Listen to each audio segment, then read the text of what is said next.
औज़ुबिल्लाहिमिनश्शैतानिर्रजीम बिस्मिल्लाहिर्रहमानिर्रहीम। अल्लाहुम्मा सल्लि अला मुहम्मद व आलि मुहम्मद वअज्जिल फ़रजा। अस्सलाम वालेकुम या अली मदद।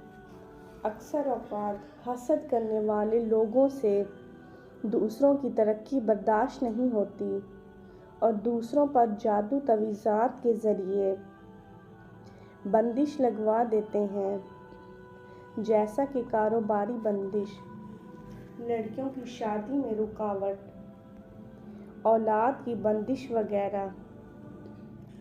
इसके लिए आज मैं आपको कुरानी वजीफ़ा बताऊंगी।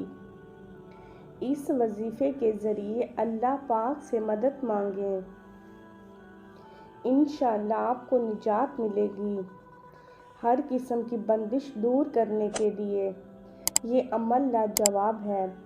ऐसे ही कुछ लोग इमाम अली अलैहिस्सलाम की खिदमत में आए और अर्ज़ करने लगे, या अली, हमारे मोहल्ले में एक औरत रहती है और ये उसका भाई है।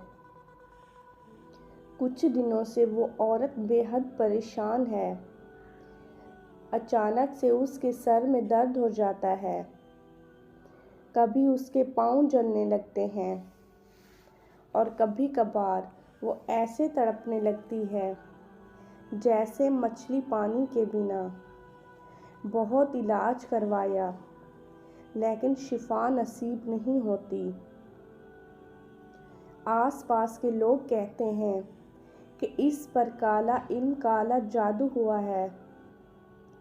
या अली, कोई ऐसी दुआ बताएं, कोई ऐसा अमल बताएं जिससे ये औरत सही हो जाए। इमाम अली अलैहिस्सलाम ने कहा, अल्लाह ने इंसानों के लिए एक अजीम नेमत को ज़मीन पर उतारा है, जिसको कुरान कहते हैं। जाओ और फजर की नमाज के बाद पानी पे 21 मरतबा सूरह फातिहा, 21 मरतबा सूरह फलक और 21 मरतबा सूरह नास पढ़ के वो पानी दिन में 3 मरतबा उस मरीज़ को पिलाया करो। 3 दिन मुसलसल ये अमल करो, इंशाअल्लाह जल्द शिफा मिले।